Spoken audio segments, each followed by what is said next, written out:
Sometimes the most dangerous person in the room is the one everyone underestimates. Sometimes the quiet woman sitting alone at the bar has survived things that would break most people. Sometimes the person you choose as your victim has training that could end you in seconds.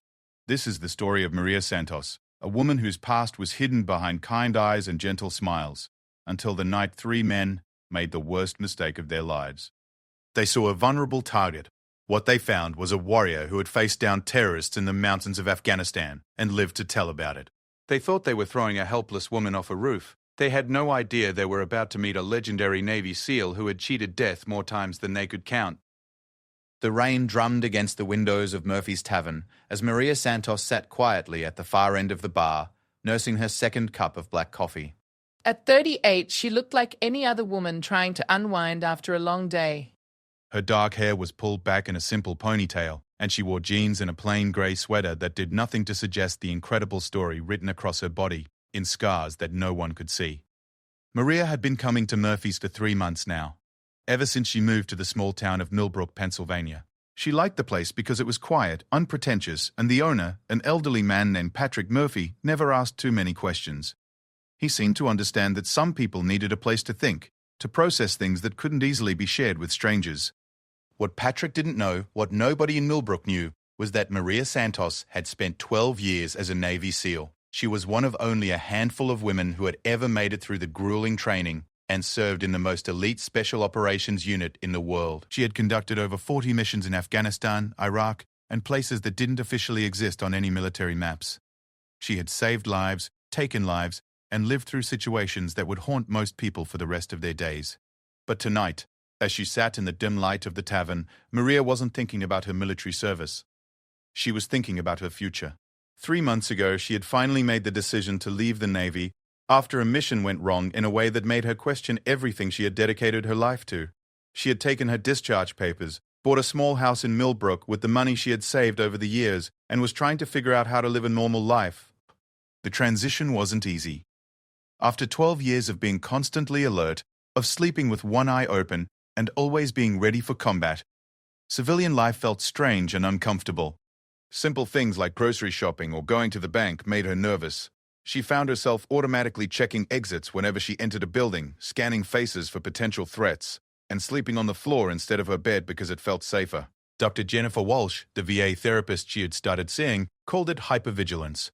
She said it was normal for veterans with Maria's experience and that it would get better with time. Maria wasn't so sure.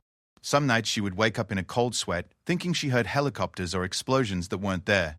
Other nights she would dream about her last mission, about the mistakes that were made and the people who didn't make it home. The bell above the door chimed as 3 men walked into Murphy's. Maria noticed them immediately, not because she was looking for trouble, but because noticing things had been trained into her until it became second nature.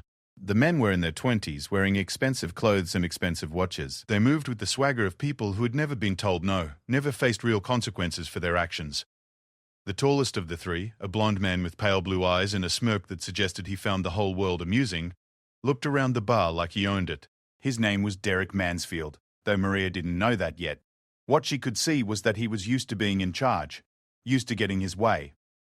The way he carried himself, the way the other 2 men deferred to him, told her everything she needed to know about the group dynamic. The second man was shorter and stockier, with dark hair and nervous energy. He kept looking around like he was worried about something, though Maria couldn't tell what. This was Tommy Ricci, Derek's childhood friend who had followed him into increasingly questionable situations over the years. Tommy had been having second thoughts about their plans for tonight, but he had never been good at standing up to Derek. The third man was the quiet one.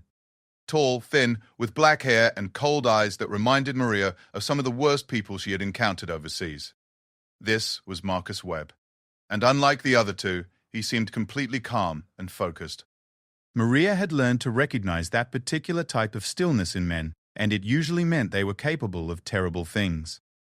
The 3 men ordered drinks and found a table near the back of the bar. Patrick served them efficiently but without warmth. Even from across the room, Maria could sense that the old bartender didn't like these particular customers, though she couldn't tell why. She went back to her coffee and tried to ignore them. But over the next hour, as the men drank and their voices got louder, pieces of their conversation began to drift her way. They were talking about money, about some kind of deal that was supposed to happen tonight. Derek kept checking his phone and making calls to someone named Vincent. Maria caught enough of these one-sided conversations to understand that Vincent was not happy about something and that the three men were supposed to be handling a situation for him. "He's getting impatient," Derek said after ending yet another call. "If we don't get this done tonight, he's going to find someone else to do it." "Maybe that wouldn't be the worst thing," Tommy muttered into his beer. "I still think this is a bad idea." "You always think everything is a bad idea," Derek shot back. "That's why you'll never amount to anything. Vincent is offering us more money than we've ever seen. All we have to do is send a message." "By throwing someone off a building," Tommy said quietly. Derek glanced around the bar to make sure no one was listening, then leaned forward. "Vincent's been very clear. This person has been causing problems for his business. They need to understand that there are consequences for interfering with his operations. One way or another, they're going to get that message tonight." Maria felt a chill that had nothing to do with the weather outside. She had heard enough conversations like this during her military service to know that these men were planning to hurt someone. Her first instinct was to call the police, but she knew that would be complicated. She had no concrete evidence of a crime being planned, just fragments of overheard conversation that might not hold up in court. Marcus spoke for the first time since they had arrived. His voice was flat and emotionless. "The target lives in the apartment building on 5th Street, top floor. Vincent wants it to look like an accident, but he also wants it to be clear that it wasn't an accident, if you understand what I mean." Derek nodded. "Fear is more valuable than subtlety in this case. What if there are witnesses?" Tommy asked. "There won't be," Marcus replied. "I've been watching the building for 3 days. The target lives alone, works late, and always comes home around 11 o'clock. The building is old and doesn't have security cameras. The roof access is easy, and there's an alley behind the building where we can wait." Maria's blood ran cold as she realized they were talking about murder. Someone in this town was going to die tonight unless she did something to stop it. She thought about calling 911, but what would she tell them? That she had overheard 3 men talking about throwing someone off a roof? They would ask for details she didn't have, and by the time the police sorted everything out, it would probably be too late. She also thought about walking over to their table and confronting them directly. Her SEAL training had taught her to assess threats quickly and neutralize them when necessary. She was confident she could handle all 3 men if it came to that. But starting a fight in Patrick's bar would draw attention and might actually make things worse for their intended victim. Instead, she decided to follow them when they left and try to intervene when the moment was right. It wasn't the safest plan, but it was the best option she could think of under the circumstances. The 3 men finished their drinks and prepared to leave. As they walked past Maria's spot at the bar, Derek glanced at her with casual interest. For a moment, their eyes met, and Maria had to force herself not to react to the coldness she saw there. Derek smiled at her, the kind of smile that was supposed to be charming but came across as predatory. "Have a good evening, beautiful," he said as he passed. Maria nodded politely and waited until they were gone before throwing money on the bar and following them outside. The rain had stopped, but the streets were still wet and reflected the light from the street lamps in wavering pools. She stayed back far enough that they wouldn't notice her, but close enough that she could see where they were going. They walked 3 blocks to a black SUV parked under a broken streetlight. Maria memorized the license plate number and watched as they drove away, heading toward the east side of town where 5th Street was located. She walked quickly back to her own car, a modest Honda that she had bought for cash when she moved to Millbrook. As she drove through the empty streets following the route she knew they had taken, Maria tried to prepare herself for what was about to happen. She had hoped that leaving the military would mean never having to hurt another human being, never having to make life or death decisions in the space of a few heartbeats. But it seemed that some situations found you whether you were looking for them or not. 5th Street was in an older part of town, lined with converted apartment buildings and small businesses that had seen better days. Maria parked 2 blocks away and approached on foot, moving carefully through the shadows and staying alert for any sign of the 3 men or their vehicle. She found the building Marcus had mentioned without difficulty. It was a 4-story brick structure with a fire escape on the side and what looked like easy access to the roof from the adjacent building, the perfect place for the kind of crime they were planning. Maria positioned herself in the alley across the street where she could see both the front entrance and the fire escape. Then she settled in to wait, hoping that whoever lived in that top-floor apartment would stay safe for a few more hours, and wondering if she was about to do something that would change her life forever. Maria had been crouched in the alley for almost 2 hours when she saw the black SUV turn onto 5th Street. Her legs were stiff from staying in one position, but her mind was sharp and focused. This was the part of military life she had never missed during her 3 months in Millbrook. The waiting and watching and preparing for violence that might never come. But tonight, she knew the violence was coming. The SUV parked 3 buildings down from the target location, and Maria watched as the 3 men got out. They moved differently now than they had in the bar. Derek was no longer swaggering, Tommy was no longer nervous, and Marcus was no longer still. They moved like hunters, coordinated and purposeful. It was clear they had done this kind of thing before. Maria checked her watch. It was 10:45. If Marcus had been right about their target schedule, whoever lived in that apartment would be home in 15 minutes. She needed to act fast. She moved through the alley system using skills she had learned during urban combat training in places like Fallujah and Kabul. Stay low, move quietly, use the shadows, always have an exit strategy.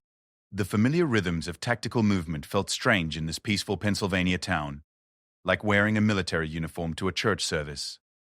When she reached the building next to the target location, Maria found the fire escape that Marcus had probably used to scout the roof access.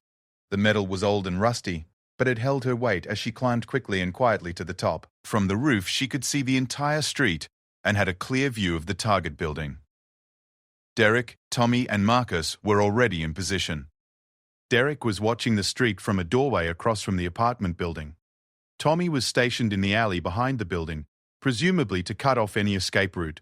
Marcus had disappeared, which probably meant he was already inside the building or on the roof. Maria's military training kicked in automatically.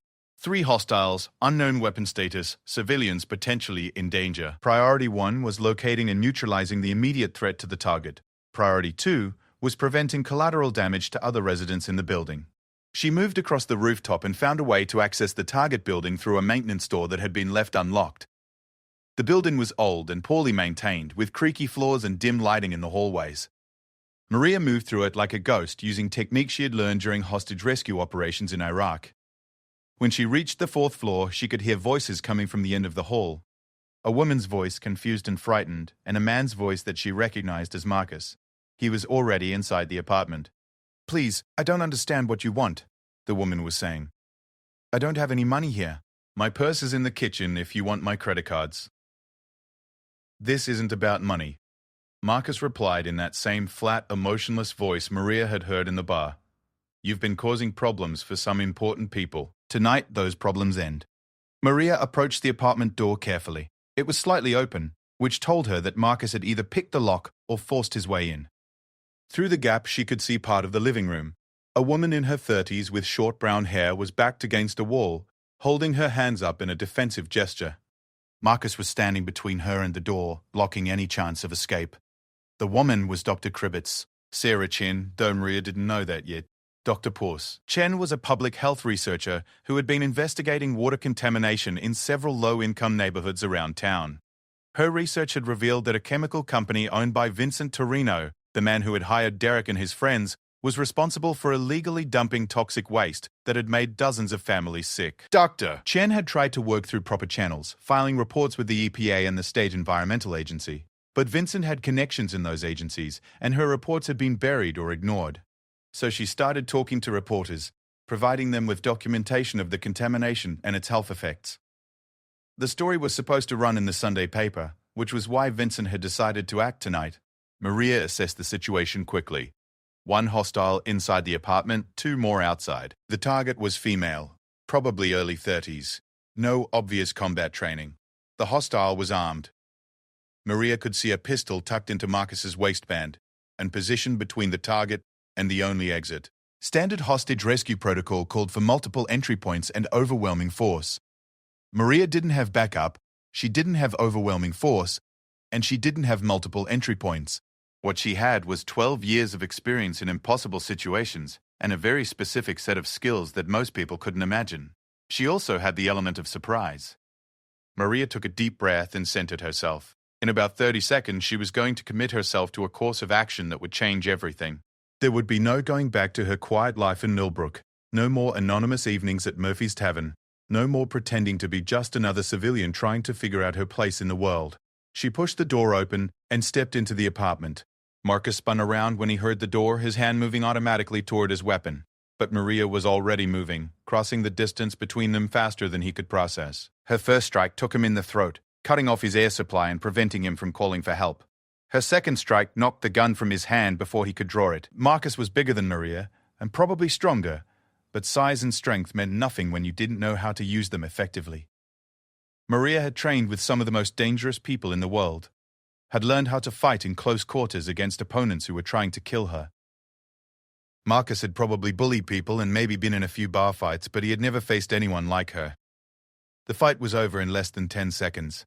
Marcus was on the floor, unconscious, and Maria was securing his weapon and checking him for other weapons. She found a knife in his boot and a cell phone in his pocket. Dr. Chen was pressed against the wall, staring at Maria in shock. "Who are you?" she whispered. "Someone who was in the wrong place at the right time," Maria replied. "Are you hurt?" "No, I don't understand what's happening. He said I was causing problems for important people, but I don't know what that means." Maria's phone buzzed with a text message. She glanced at it and saw that it was from Derek. "Package ready for delivery. Bring it to the roof." Derek and Tommy were expecting Marcus to bring Dr. Chen to the roof so they could throw her off the building. When Marcus didn't show up with their victim, they would come looking for him. Maria needed to be ready for that. "Listen to me carefully," Maria said to Dr. Chen. "There are 2 more men outside and they're planning to kill you. I'm going to get you out of here, but I need you to do exactly what I tell you. Can you do that?" Dr. Chen nodded, though Maria could see she was still struggling to process what was happening. "Is there a back exit to this building?" Maria asked. "Yes, there's a service door in the basement that leads to the alley." "Good. I want you to go to that door and wait for me there. If I'm not down in 10 minutes, leave the building and call 911. Tell them there are armed men in the building and that someone needs help. What about you? I'm going to make sure they can't hurt you or anyone else." Maria helped Dr. Two brothers. Chen to the door and watched her head toward the stairs. Then she turned her attention back to Marcus. He was starting to stir, which meant the other 2 would probably realize something was wrong soon. She used Marcus's phone to send a text message to Derek. "Slight complication. Target is resisting. Need backup on the 4th floor." Then she positioned herself next to the apartment door and waited. Derek arrived first, taking the stairs 2 at a time with his own gun drawn. He was moving fast and carelessly, expecting to find Marcus dealing with a frightened woman who didn't know how to fight back.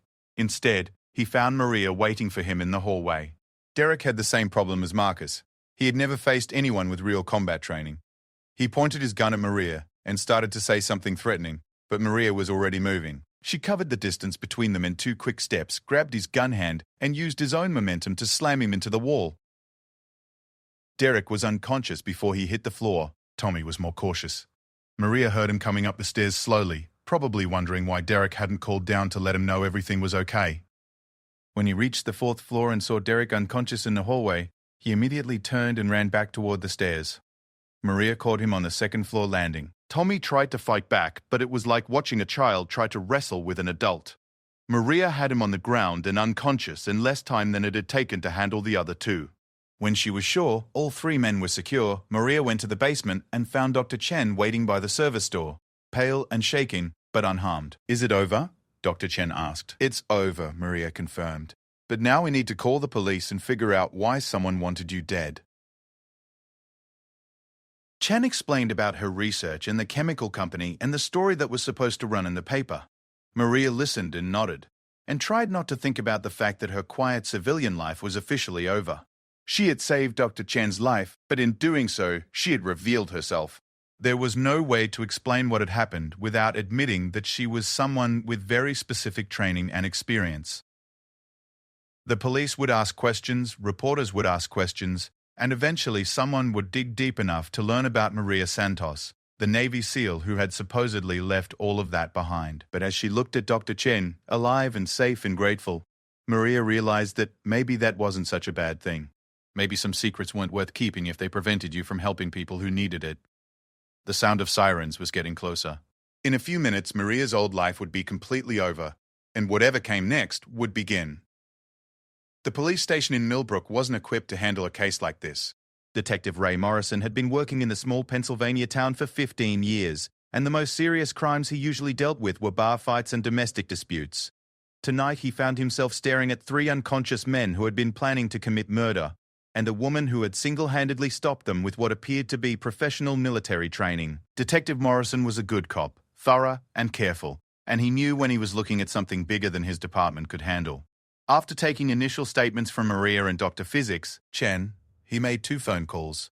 The first was to the FBI field office in Philadelphia. The second was to the State Attorney General's office. Within 6 hours, the small police station was filled with federal agents, state investigators, and more reporters than Millbrook had ever seen. The story was too good for the media to ignore. A mysterious woman with apparent military training had saved a researcher's life and uncovered what appeared to be a criminal conspiracy involving environmental crimes and attempted murder. Maria sat in an interview room answering questions for what felt like the 100th time. Agent Jennifer Walsh from the FBI was leading the investigation, and she was smart enough to recognize that there was much more to Maria's story than she was revealing. "Miss Santos," Agent Walsh said, reviewing her notes.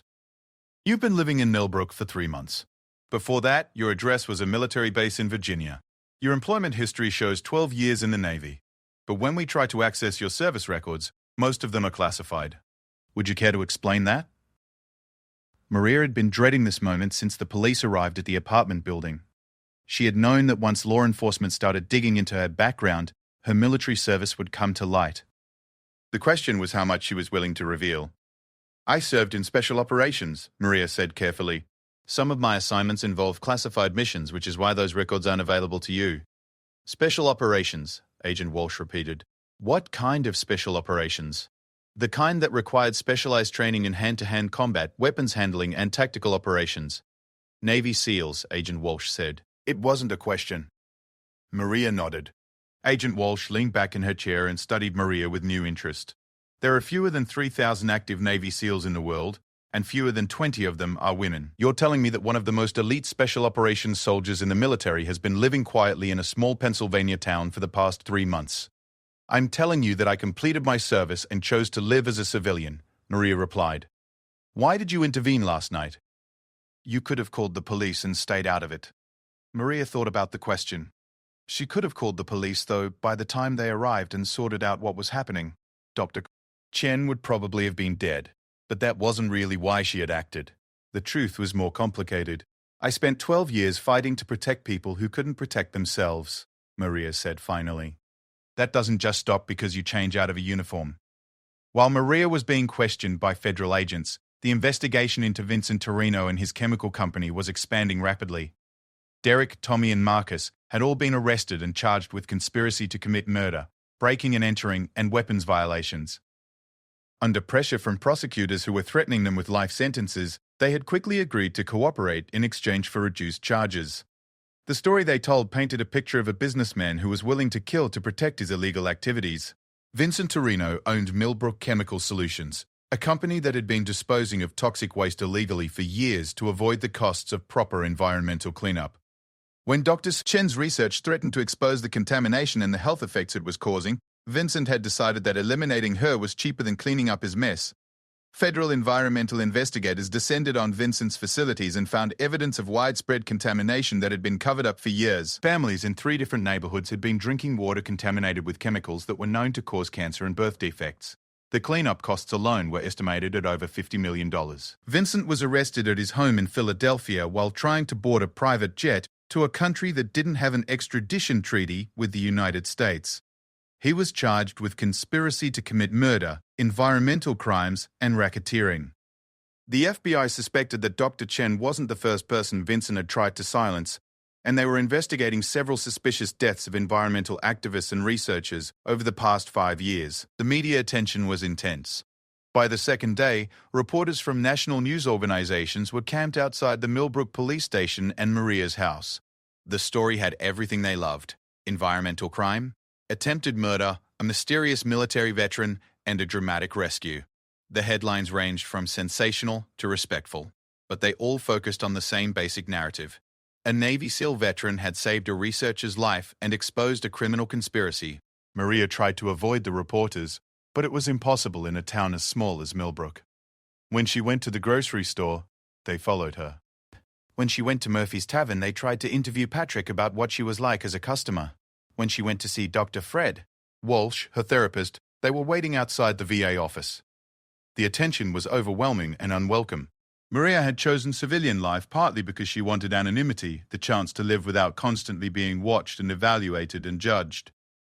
Now she was more visible than she had ever been in the military. Dr. Jennifer Walsh, her therapist, helped her process the situation during their emergency session 3 days after the incident. "You're struggling with the loss of privacy," Dr. Walsh observed. "But how do you feel about what you did?" "I'm glad Dr. Chen is safe," Maria said. "I'm glad Vincent and his people can't hurt anyone else.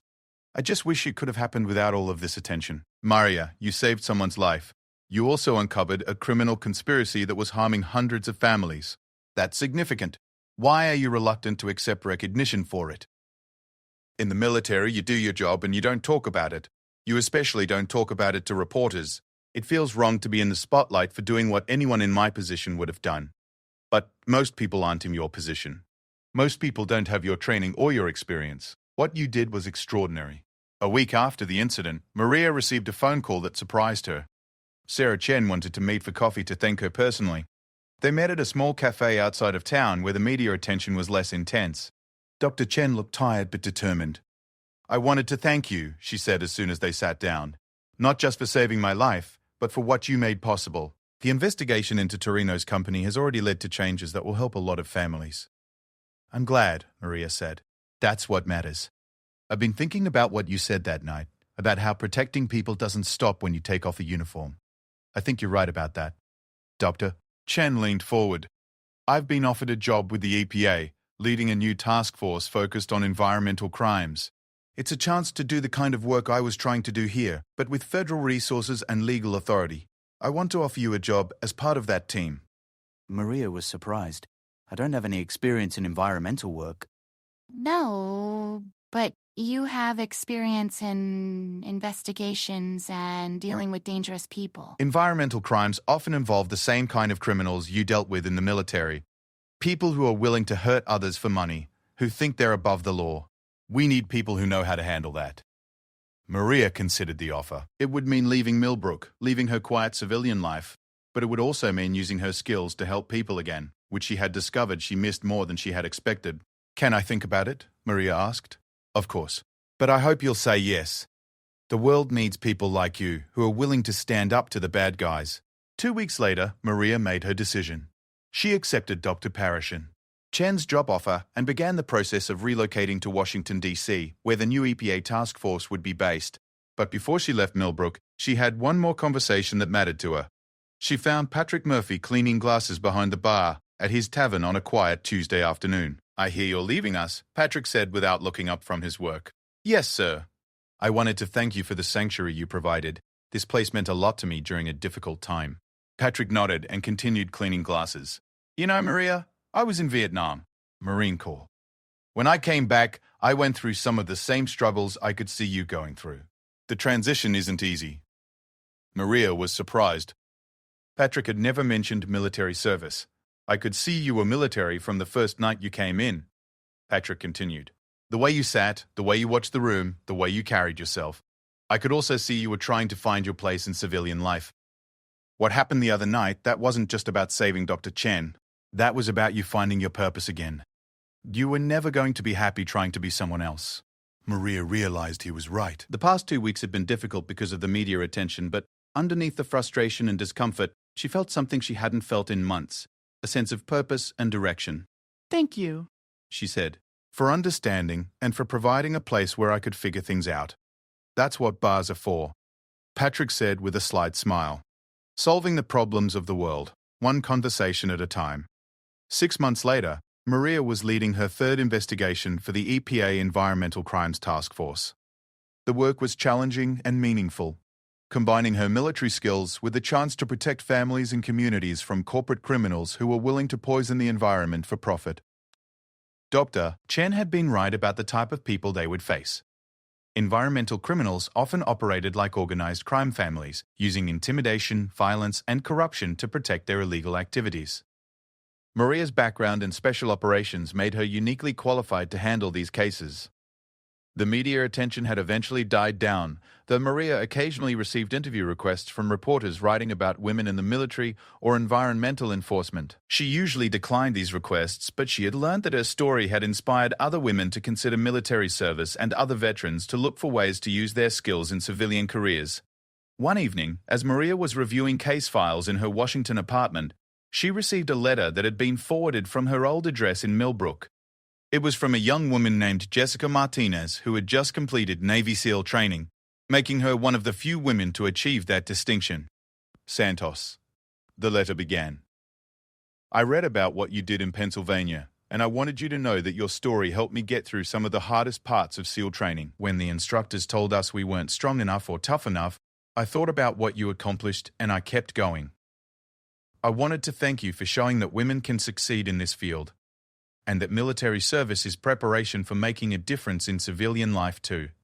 Maria folded the letter carefully and put it in her desk drawer next to her discharge papers and the commendation she had received from the EPA for her work on the Torino case. Some days the work was frustrating and difficult. Some days the bad guys seemed to have all the advantages. But letters like this reminded her why it was worth doing. She had spent 12 years learning to fight for people who couldn't fight for themselves. The uniform and the location had changed, but the mission remained the same. That was enough for her. It was more than enough.